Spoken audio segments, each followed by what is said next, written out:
Imagine waking up one morning and realizing that silence terrifies you. Not the kind of silence that fills an empty room, but the kind that echoes inside your mind. The one that surfaces the moment your phone dies, the music stops, and there's nothing left to distract you.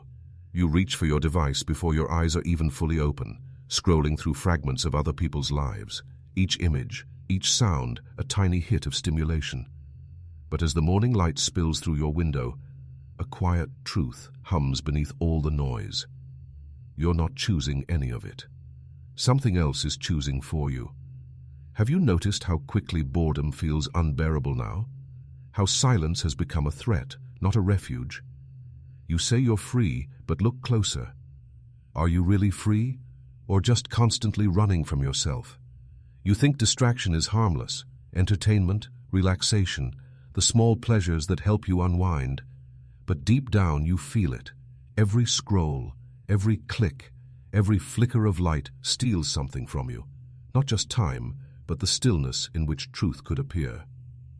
The paradox of modern life is that we've never had more access to the world, yet we've never been more detached from it. The world unfolds endlessly on your screen. Wars, love stories, art, philosophy, catastrophe, all within reach of your thumb. But what about the world inside you, the one you've abandoned for the illusion of control? You tell yourself you're staying informed, that you're connecting, learning, working, living. But beneath it all lies a quieter voice, one you keep ignoring, a whisper that says, you're afraid to be alone with yourself. Krishnamurti once said, the ability to observe without evaluating is the highest form of intelligence. But how can you observe anything, let alone yourself, when your attention has become a battlefield and you are the first casualty? Every notification is a command, every vibration a leash, and without noticing, you've traded your capacity for thought for the comfort of noise. Pause for a moment. When was the last time you sat in silence? Not distracted, not planning, not seeking, just being. When was the last time your mind wasn't reaching for something to do, someone to message, something to escape into? You see, distraction isn't random, it's a mirror. It reflects everything you're unwilling to face, the anxiety, the uncertainty, the quiet ache of meaninglessness that hums beneath modern existence. Modern men don't fear failure, they fear stillness, because in stillness they might finally meet themselves. And that's the encounter they've been running from all along. You think distraction keeps you safe, but it only keeps you small. It protects you from the abyss, the terrifying, beautiful void where all true transformation begins. You call it boredom. Krishnamurti called it avoidance. The mind has become addicted to movement, always reaching for something outside itself, never resting long enough to see that what it seeks is already within. And here lies the paradox. You crave peace, but you chase stimulation. You desire meaning, but drown yourself in endless motion. You want to feel alive, yet you numb yourself with constant engagement. The tragedy is not that you're distracted, it's that you've learned to equate distraction with life itself. You've built a reality in which silence feels like death and endless stimulation feels like survival. But what happens when the noise stops? What happens when the world finally grows quiet and there's nowhere left to run? There's a reason you check your phone after every pause in conversation, a reason you scroll even when you don't care about what you see, a reason you feel restless in moments that should bring calm.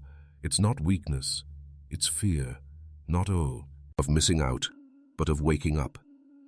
Because the moment you stop distracting yourself, the illusion shatters, and in that silence, the truth appears. You've never truly been present. Krishnamurti once asked, can you look at a flower, a cloud, your own thoughts, without the mind naming, judging, grasping? Most cannot, because the modern mind doesn't look. It consumes. It doesn't feel. It reacts. It doesn't rest. It runs. And so the question becomes not why we're distracted, but what we're running from. Because behind every flicker of attention lies something much deeper, a shadow most men never dare to face. You think you're chasing pleasure, but you're really fleeing pain. You think you're escaping boredom, but you're really escaping awareness. So ask yourself, what would happen if you stopped running? If you turned off the screen, silenced the noise, and faced the stillness that waits beneath everything? Would you find peace? Or would you finally see the chaos you've buried? That question, the one you keep postponing, the one that hides beneath every distraction, is waiting for you. And until you answer it, you'll remain trapped in the quietest prison of all, a mind that cannot sit still. You think distraction is the disease, but distraction is only the symptom, a visible tremor of something far more ancient, far more intimate. At the root of it lies a wound, the fear of your own mind. The modern man's greatest fear is not war, nor death, nor failure. It is inwardness, because inwardness demands confrontation, and confrontation with one's loneliness, emptiness, confusion feels unbearable when your entire life has been built around avoiding it. Distraction is not random. It's carefully engineered, not only by technology, but by the psyche itself. The mind, when it cannot bear silence, invents movement. It invents endless thought, noise, entertainment, anything to avoid its own reflection. Krishnamurti once said, "To understand the immeasurable, the mind must be extraordinarily quiet." But quietness has become alien to us. A stat that feels almost hostile, because the moment stillness arises, the ghosts of the self begin to speak, and the ego, that fragile illusion of control, begins to dissolve. You see, the human mind has always been restless. Even before the digital age, man distracted himself with rituals, gossip, wars, and work. But modernity industrialized that restlessness. Now, we've turned it into a lifestyle, an identity. We call it productivity, connectivity, progress. But beneath those names hides something primitive, the terror of simply being. Carl Jung would call it the avoidance of the shadow, the parts of ourselves we deny, repress, or bury beneath constant activity. Nietzsche might call it the will to avoidance, the instinct to flee from existential confrontation by drowning in movement. Schopenhauer would say it's the tragedy of the human condition, a creature cursed with consciousness, seeking escape from the pain of being aware. And Krishnamurti, perhaps the clearest of them all, simply called it escape. He didn't mean escape in the shallow sense, not running from responsibilities or difficulties, but escape as the entire psychological structure of avoidance itself.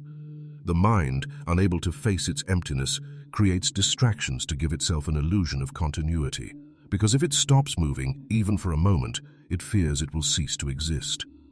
Think about it. When you close your eyes and do nothing, you begin to feel the turbulence of thought, restlessness, discomfort, anxiety. The mind wants to do something, be somewhere, achieve something. It cannot sit in the void without panic. That panic is the root. Krishnamurti observed that the moment you want to be something, you are no longer free.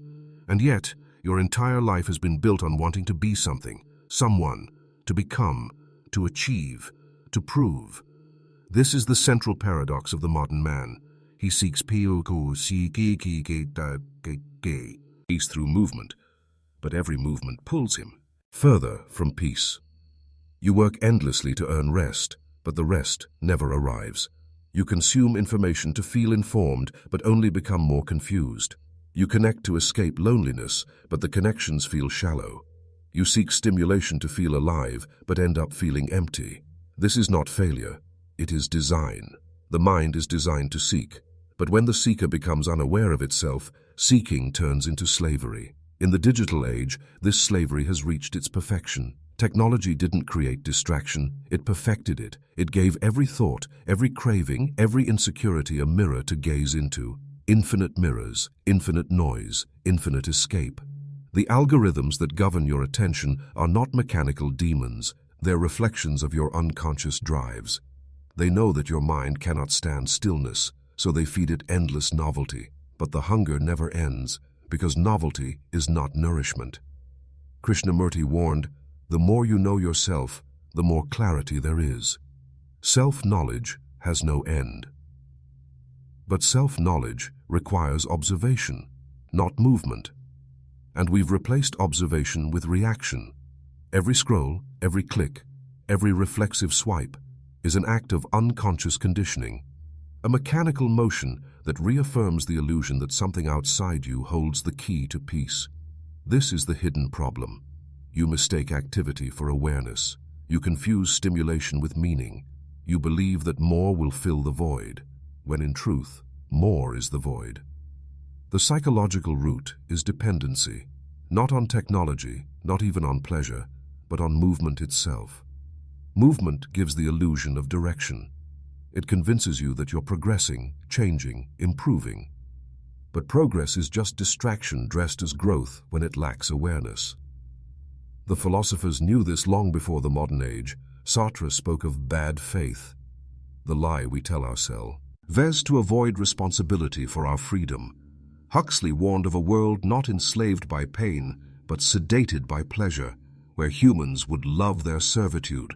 And Krishnamurti saw the culmination of both, a world where man becomes so conditioned by stimulation that he calls his chains comfort. Pause for a moment. How many times today have you checked your phone without purpose? How many times have you opened an app, not because you wanted to, but because your body moved before your awareness caught up? That's not technology, that's compulsion. And compulsion is the language of fear. We've built an existence where stillness feels unnatural, but stillness is not the enemy. It is the mirror. And what that mirror reflects terrifies the modern mind because it shows the truth. Without distraction, your identity begins to crumble. Who are you without the noise, without the opinions, the updates, the endless comparisons, without something to reach for, to consume, to react to? What remains? Perhaps this is why modern man has no real solitude anymore. Even when alone, he is crowded by memory, imagination, anticipation, all projected by the restless mind. Krishnamurti taught that freedom begins when observation replaces reaction. But observation demands courage. The courage to face what's inside without running, without naming, without judgment. And that's the tragedy of distraction. It robs you of the very space where transformation could occur. Because when the mind never stops moving, truth can never enter. The silence you fear is not emptiness. It's the doorway. But to walk through it, you must stop escaping yourself. And that's why distraction is not just a habit. It's a philosophy, a hidden religion of avoidance, one so deeply woven into your days that you no longer recognize it as worship. You kneel not before gods, but before screens. You pray not through words, but through clicks. You seek salvation not in spirit, but in stimulation. And every day, this ritual continues, keeping you busy, entertained, and asleep. But what happens when you awaken? When you realize that every distraction is just another way of postponing the truth? That moment, the moment when you see the machinery of your own avoidance, is the beginning of rebellion. You may think distraction is harmless, a habit, a symptom of modern life, a way to cope with chaos. But step back and observe carefully. Distraction isn't just shaping how you spend your time, it's shaping who you are. Every flicker of attention is a fragment of life. And when your attention is divided, so is your being. You are scattered across 1,000 digital surfaces living in fragments, a mind that no longer moves as one, but as many. This fragmentation is the silent epidemic of our time. We've mistaken it for progress, multitasking, connectivity, staying up to date. But in truth, fragmentation is the disintegration of depth. You skim everything and absorb nothing. You see everything and understand nothing. You are everywhere and nowhere all at once. Krishnamurti warned that a mind that is fragmented can never see the whole. And when you cannot see the whole, life itself becomes mechanical. You respond to notifications, not needs. You chase novelty, not meaning. You move endlessly, but without direction. The tragedy is not that you're losing time, it's that you're losing presence. Presence, that sacred quality of being fully here, has become the rarest form of human wealth. Have you noticed how even beauty no longer moves you like it once did? How sunsets, once breathtaking, now feel like backdrops for photos? How laughter fades quickly once the screen lights up? You are no longer experiencing life, you are curating it. Living has become performance, and distraction is the stage on which the illusion of meaning is played. The unseen consequence of distraction is not simply wasted hours, It's the quiet erosion of your capacity to feel deeply, to feel awe, wonder, sadness, love, solitude. Because these emotions require space, the kind of space that distraction devours. When silence disappears, depth dies with it. And without depth, even the most beautiful things feel empty. Every day, you perform rituals of avoidance. You wake up and feed your mind with other people's noise before your own thoughts have even formed. You check for messages not out of curiosity, but out of fear. Fear of being forgotten, excluded, irrelevant. This is how distraction mutates into dependence. You need the noise to reassure you that you exist. You need the constant stream of stimuli to remind you you're still alive. But what kind of life is it if it requires constant proof of itself? Modern society thrives on this dependency. Our economy feeds on your restlessness. The system doesn't just sell products. It sells relief from the anxiety that distraction itself creates. It keeps you scrolling, consuming, desiring, never still enough to question the machinery you're trapped in. Aldous Huxley once warned that the future would not enslave us through fear, but through pleasure. He was right. No one forced you to be distracted. You chose it, again and again, because distraction is comfortable.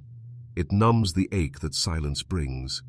But numbness is not peace. It is slow decay. And that decay shows itself everywhere. In the shallowness of relationships built on constant stimulation but no silence. In conversations that feel like performances rather than connection. In love that feels restless, not rooted. Because presence, the soil of intimacy, is gone. Even your relationship with yourself has become diluted. You can't hear your intuition anymore because your inner voice is buried beneath an avalanche of noise. You crave meaning, but every time it begins to surface, you smother it with the next distraction. Krishnamurti saw this clearly. The more outwardly you seek, the emptier you become inside. And that emptiness drives the cycle forward, the endless chase for something to fill it. Science has begun to prove what ancient thinkers already knew. Neurologically, distraction reshapes the brain. Every notification strengthens the circuits of reactivity, weakening the ones responsible for focus, reflection, and empathy. The modern brain is becoming wired for restlessness, trained to expect constant novelty, and the more you indulge it, the less capable you become of stillness. Your threshold for boredom drops, your patience shortens, your attention fractures. You begin to live in fragments of moments, half in one, already reaching for the next. It's not just your focus that dies, it's your ability to perceive meaning itself. Because meaning is not found in fragments, it's found in continuity, in the quiet thread that connects experience to understanding. And when distraction breaks that thread, your inner world collapses into chaos. No wonder anxiety and emptiness have become the background noise of modern life. You are constantly stimulated but rarely fulfilled. You are informed but rarely transformed. And worst of all, you begin to confuse this restless state with normalcy. The mind, once expansive, has become a cage, a golden one, filled with endless content, endless options, endless escape routes, but no door that leads inward. Krishnamurti called this the mechanical mind, a mind that has become conditioned to react, but not to understand. It can compute, but not contemplate. It can imitate, but not create. That's the unseen consequence of distraction. It kills intelligence in the truest sense, not intellect, but awareness. You can gather all the data in the world, but without awareness, it's nothing more than noise. And this doesn't only happen to individuals. Societies shaped by distraction begin to mirror their minds. Politics becomes entertainment, truth becomes relative, depth becomes irrelevant. We build cultures that reward noise over nuance, speed over stillness, appearance over authenticity, and we call it progress. But progress toward what? A world more informed, yet less wise? More connected, yet more alone? More stimulated, yet more numb? Perhaps this is what Krishnamurti meant when he said, "It is no measure of health to be well adjusted to a profoundly sick society." If distraction is the new normal, then health, real psychological freedom, may look like madness. To be undistracted in a world addicted to noise is to stand alone in silence. And that, perhaps, is why so few dare to do it. Because silence, once again, feels unbearable. Until it doesn't. Until you realize that what feels like death to the distracted mind is actually the rebirth of awareness. You've been taught that attention is a tool, something you can use. But what if attention is not a tool, but your very life force? And every time you give it away unconsciously, you give away a piece of your existence. That is the unseen cost of distraction.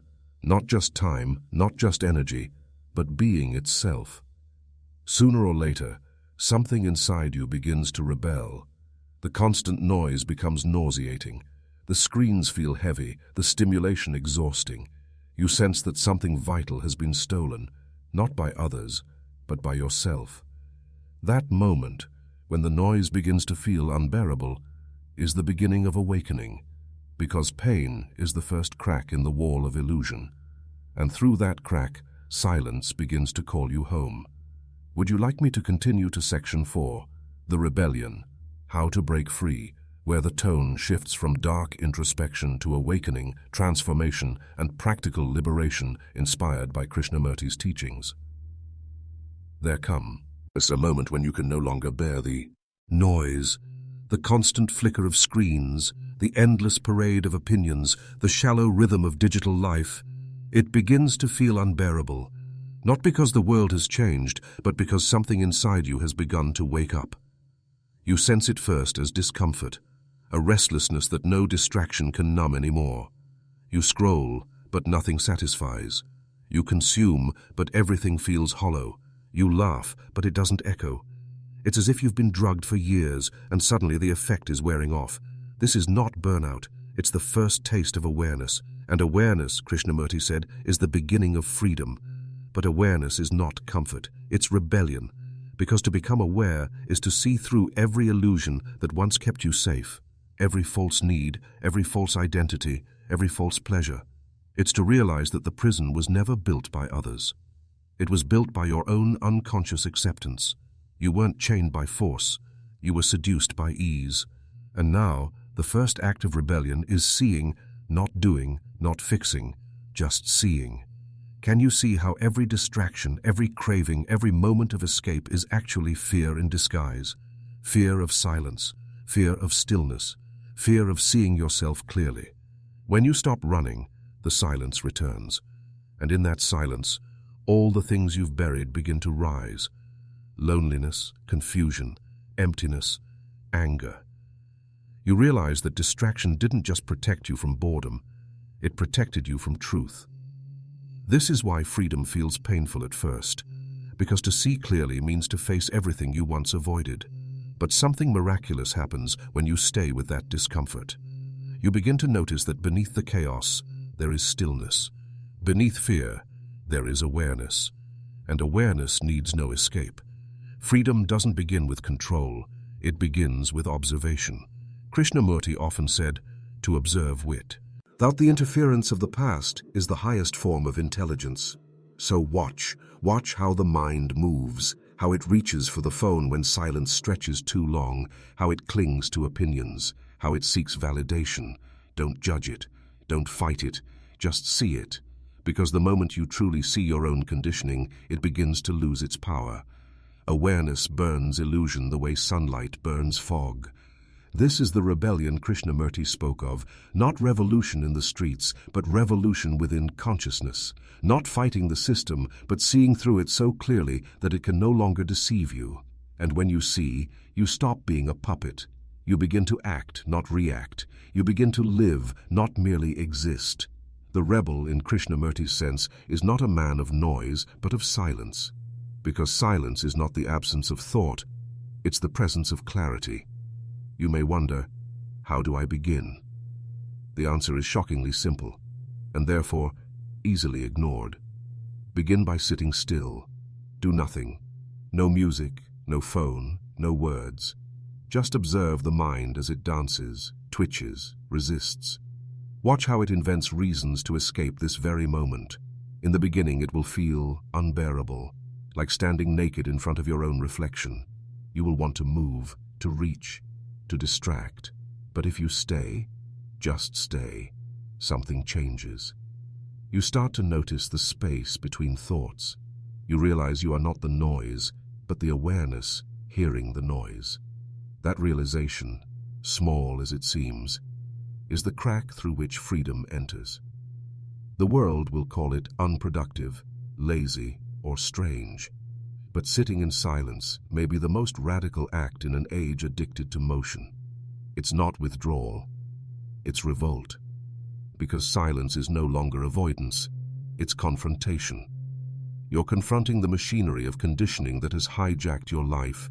Every act of true rebellion begins with one decision: to reclaim your attention. Attention is sacred. It is life itself, the pure energy of perception. Wherever it flows, your reality follows.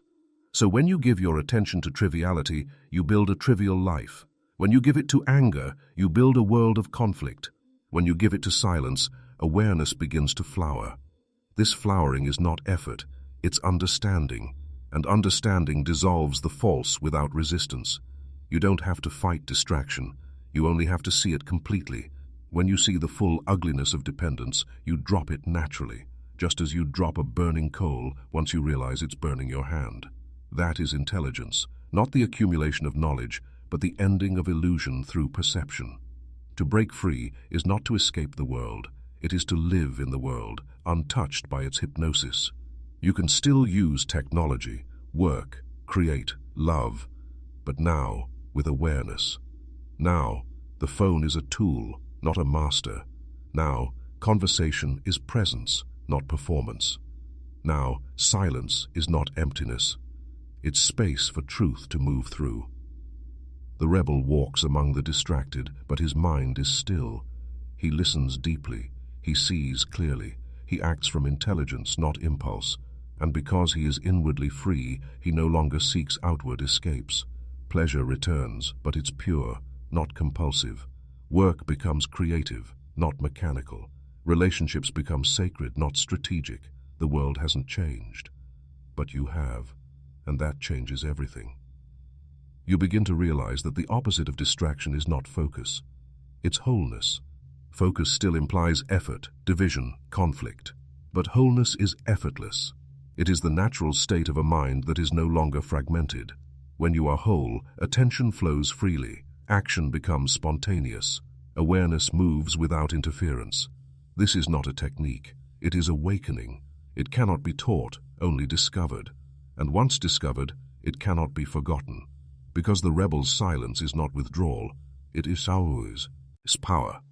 It is the stillness from which all clear action flows. It is the root of intelligence, the heart of creativity, the seed of love.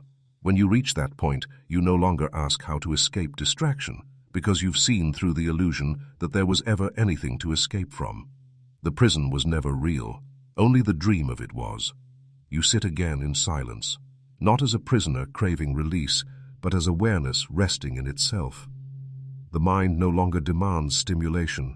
It observes the world with gentle clarity, like still water reflecting the sky. This is the rebellion Krishnamurti spoke of, the quiet revolution that begins not in systems, but in seeing, not in resistance, but in understanding. And once you see, you cannot go back. The noise may return, the world may scream for your attention, but something in you remains unmoved, a still flame at the center of the storm. Where the story circles back to the opening paradox and ends in a deeply cinematic, haunting revelation, the kind that leaves the audience silent long after the last word. You wake up again. But this time, the silence doesn't scare you. The room is the same, the faint hum of the city, the pulse of morning light, the soft rhythm of your breath. But something is different. You are no longer trying to fill the space. You are simply here. For the first time, presence feels effortless.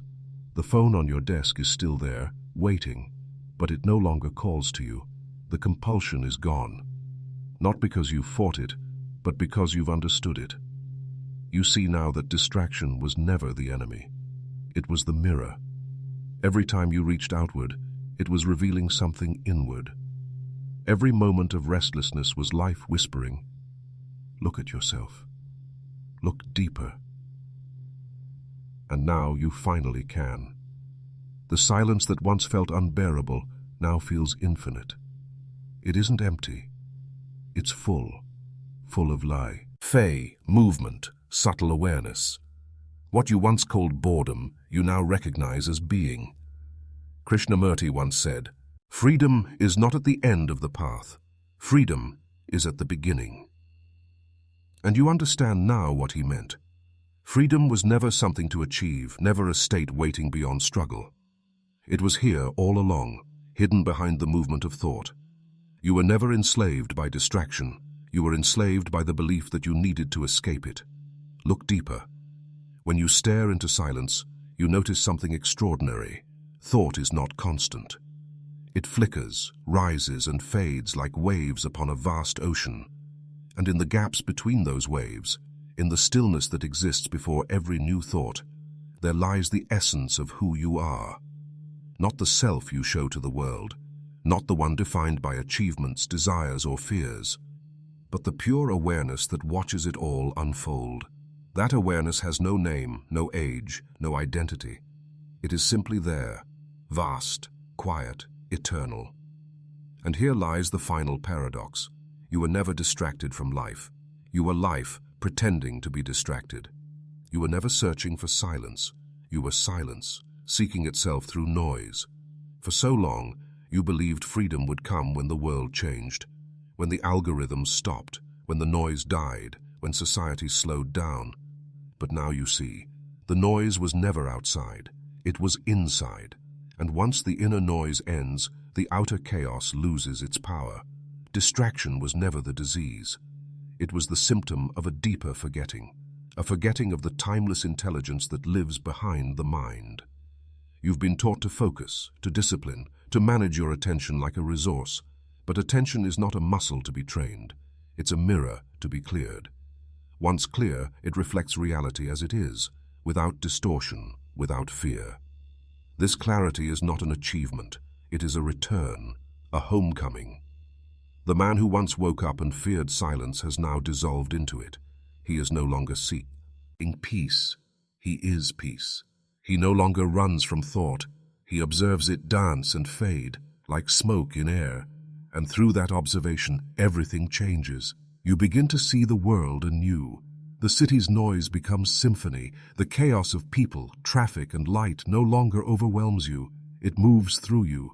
Even distraction, once seen as poison, now becomes play. You can scroll without attachment, engage without losing yourself, act without becoming entangled. Why? Because you now see the space between you and your experience. You've discovered the watcher, the awareness that observes without interference. And in that discovery, something profound dawns. There is no separation between the observer and the observed. You are both. The thinker and the thought, the watcher and the watched, the man and the moment, all are movements of the same intelligence. That intelligence is what Krishnamurti called the immeasurable. It cannot be grasped, cannot be stored, cannot be captured by words or beliefs. It is not yours or mine. It simply is. And when the mind becomes quiet enough, it begins to sense it, not as a concept, but as direct experience. You realize now that the opposite of distraction is not discipline, but understanding. To understand the movement of thought is to end its tyranny. To see the illusion clearly is to awaken from it, not by force, but by insight. And when you awaken, even for a moment, everything you thought was fragmented becomes whole. The world doesn't need fixing, only seeing. The mind doesn't need control, only clarity. The more you see, the less you cling. The less you cling, the freer you become. And in that freedom, love begins to move. Not as desire, not as attachment, but as the natural expression of awareness itself. Because when you are no longer distracted by the noise of becoming, you finally touch the beauty of being. Image. And again, you wake up, and for once you don't reach for your phone, you sit in.